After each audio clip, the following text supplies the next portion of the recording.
Hi everyone. In this video I am going to show you how to make a very simple bowl cover. These are really good for, say, in the garden. They will work in the fridge. I mean, it's only cotton. You could make them more what's the word? Not waterproof. Well, you could make them waterproof because you could use more of the food grade fabric or waxed cotton. I find these are quite good because if you put any hot foods in, you can cover them, but the heat will still escape. Plus you can wash them as well. And they're reversible, which is good. So in order to make one of these, and they're really simple, first of all, you are going to need a bowl, any size bowl, doesn't matter on your bowl. You will need some elastic. I've just got basic, I think it's 1/4 inch elastic, a safety pin for later, and 2 contrasting fabrics or 2 of the same fabrics. It's entirely up to you. I'm going to use 2 contrasting fabrics. So the first thing you do is mark out your bowl, the height, the widest bit, so it's always better to just turn it upside down. Draw that round with a fabric pen, and then measure. You can do up to 3 inches if you want. 3 inches would probably be good for a large bowl. For this particular one, I've done 2 inches out from there, and then I've cut a circle. And then I took another piece of fabric and just used my first piece of fabric as my template and cut a second piece. Obviously one of mine has a right and a wrong side, and this doesn't. Well, I drew on it, although it's a fabric pen, so it'll come off anyway. So first thing to do is right sides together, and you can use pins or clips just to hold it down. Didn't match that up very well. I would probably say about there-ish. No, I'm going to change it. I didn't cut my circles that accurate, but that's okay. We can work around that. Now, you should use a seam allowance of about 1/2 inch, or 1/2 inch or 1 centimetre ish. I'm gonna do 1/2 inch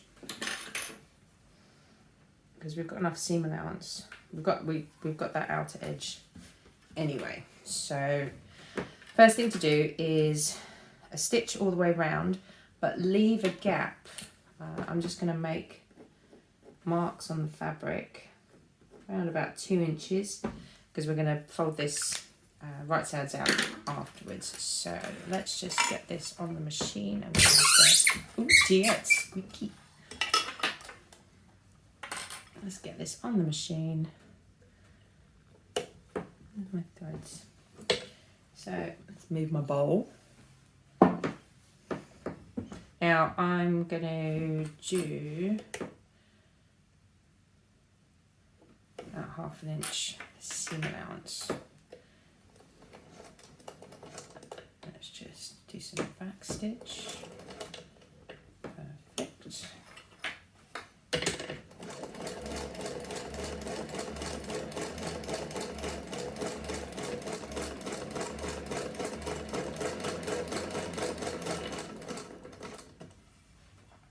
Might want to use pins. I've got quite thin fabric and it drags. The clips are quite heavy and it pulls.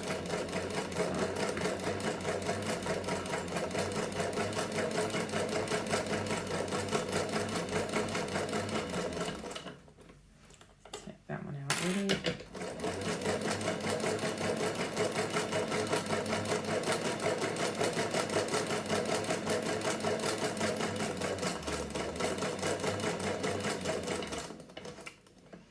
could use a seam guide to get your seam allowance accurate, or if you've got one of those plates that have the markings on it. I am just eyeballing it, so I know that mine's not completely accurate.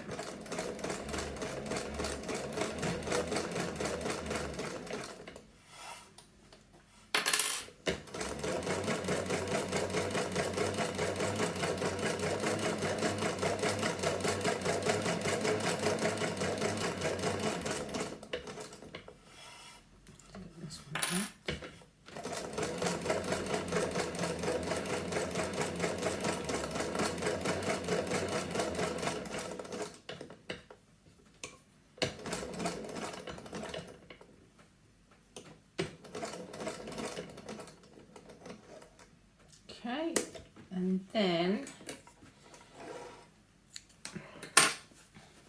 let's move that back. Just try not to make it squeak this time. Okay, so I've done stitch tension's a bit out. Oh, I put grease on it.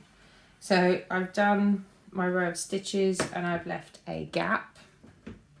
Now to turn it out, if you want, you can trim this seam allowance down. Actually, I'm going to.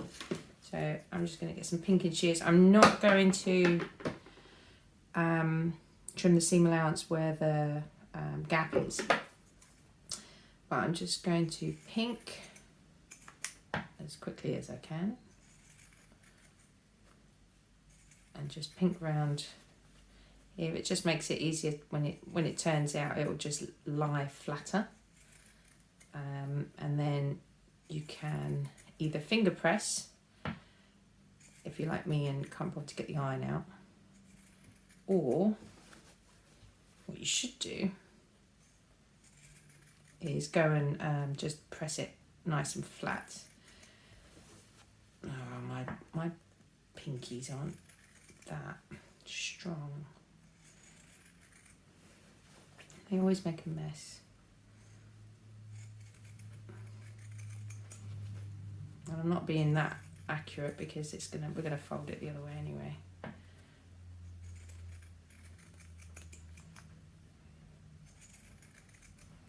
It just seems to take.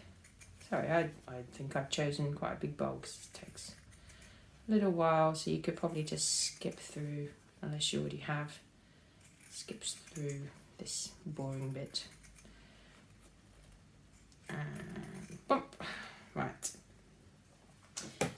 So get that lot out of the way. Okay, now fold it out.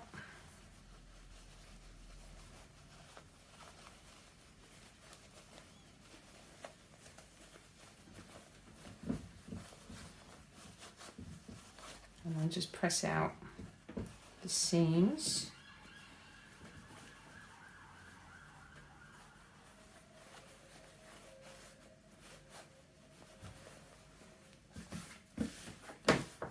I'm going to just squeeze those, just roll the edges, and that just brings all the edges of the seam as far out as I can. But yeah, an iron's going to be better for this.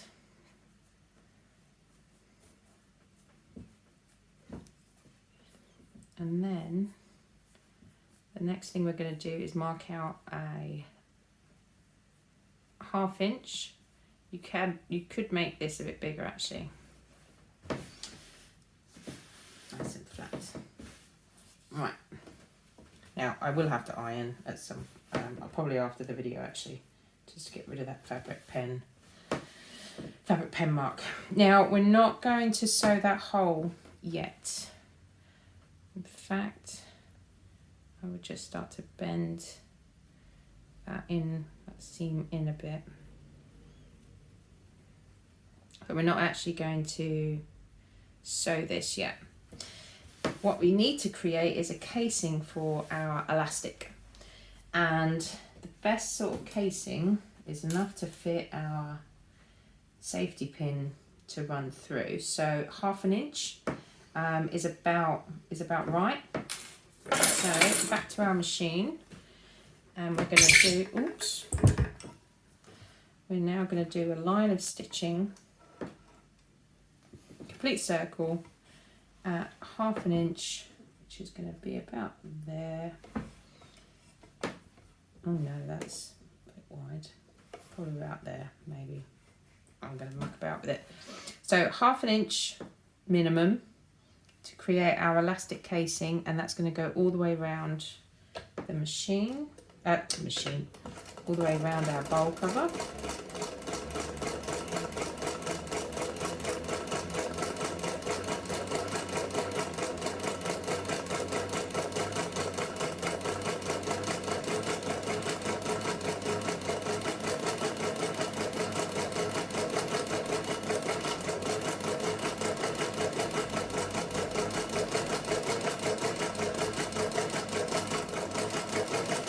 Now I'm not using a seam guide or anything, so I am literally just guessing.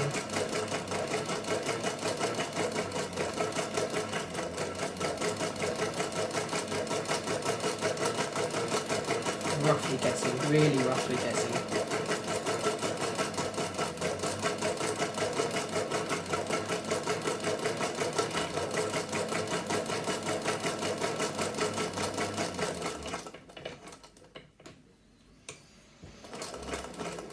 Just going to do a back stitch just to knock that off. Oh my goodness. So we've now got a casing. Let's move Mr. Tiny back. So I'm just going to take the threads off here. And then this side as well. Okay, next the elastic. So just pop that up there a minute. You can press that at that point. So let's work on our elastic. Now, in order to do a good amount of elastic that's going to be tight enough to go round the bowl and hold it in, the best thing to do, turn your bowl upside down, and then wrap your elastic round the widest part. So for me that's about there. So I'm just going to hold my finger on that.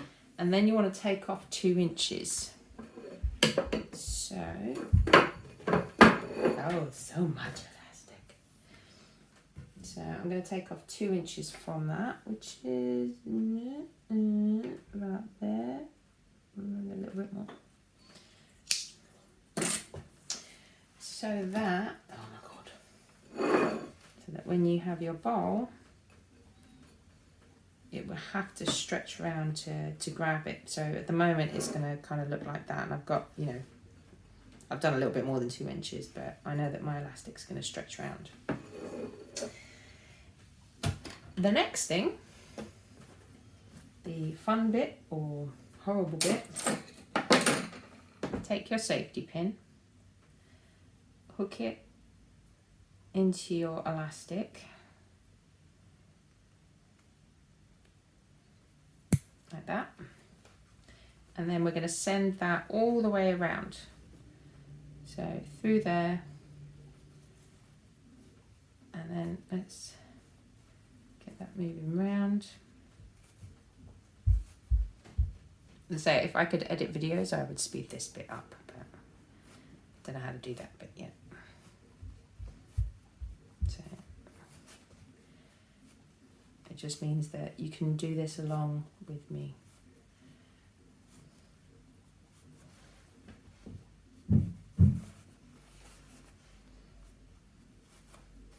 Also depends on what size bowl you did. You might have chosen to do a much bigger bowl, in which case this bit is going to take longer for you than it is for me. So let's see who finishes first.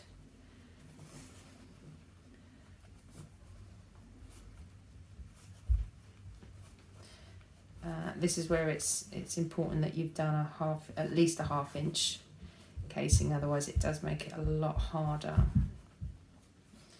to squeeze that safety pin round. So I'm just going to give it a little yank. Oh, don't hurt myself. What you don't want is the other side of the elastic disappearing. And then you just want to, dangerous. So at the moment, I'm just going to give it a pull. It looks like a tiny little flat cap at the moment, or the beginnings of a shower curtain. Oh, let me try that there so you can see it. So yeah, at the moment it looks a bit like a flat cap. We've got our elastic hanging out the bottom, or a little bit like a little cute bonnet or shower curtain. The next thing we want to do is, this is how I do it, but you can do it any way that you want. Sorry, the neighbours upstairs are banging. I take about 1/2 inch overlap of elastic, and I'm just going to sew that elastic down. Let's see whether Mr. Tiny is going to be able to do this. Don't know that he's very good with elastic. I'll try not to twist or buckle your elastic, because it just won't fit quite right. So I'm gonna, hopefully you can see what I'm doing here. Just gonna chop that down, and then what I'm gonna do is like box stitch the elastic just so it holds. But if you've got a machine that can do zigzags, then you can zigzag. It's actually better to zigzag. Ah, the bulb's in the way again.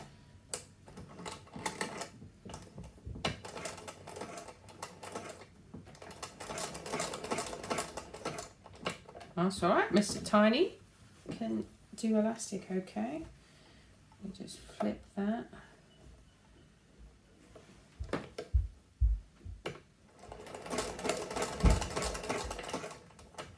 And my elastic's slightly shifted. So let's bring that back in line a bit.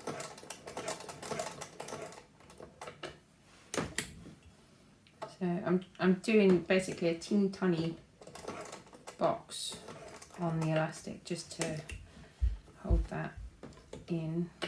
Flipped then.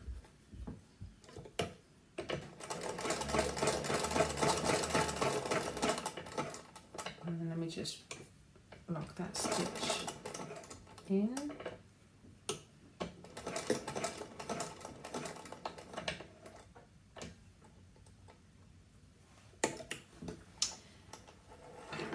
Clippies. Okay, so that's created a nice, well, nearly nice set of stitches to lock the elastic together. Now try to spread out your ruffles. Let me move him back so you can see. Try to start to spread out the ruffles in your cover. Otherwise, you're going to end up with like what's happening to mine, which is like a flat section. So try to, as much as you can, just spread that out. That looks okay.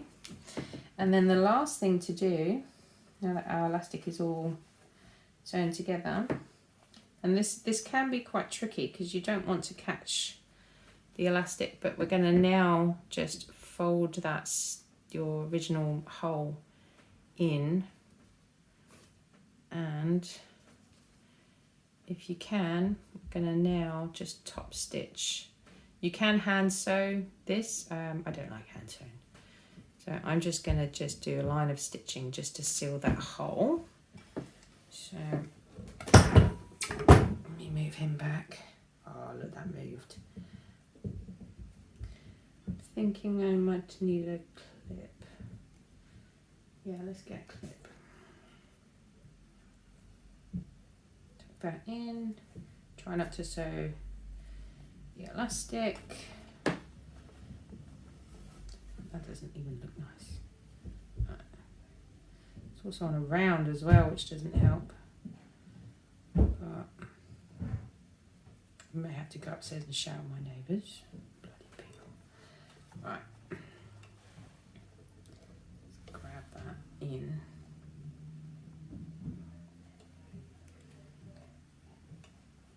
Okay, yeah, this is really fiddly. Right.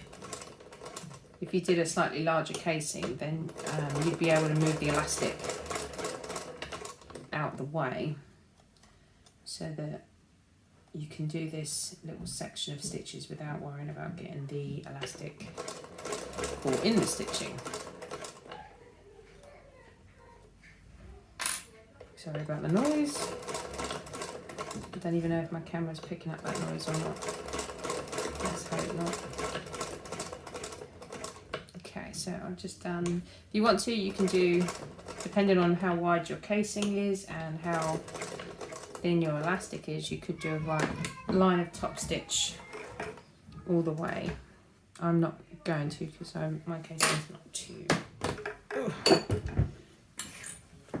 So I have got like a flat section there, so I can just start to weave some of that elastic back round, just so it's even. Or it is like a shower cap. So let me just take off those threads at that end and that end. Let's grab our bowl. And then, oh, there you go. And, sorry about the noise. And it's also reversible once I take off that fabric pen mark.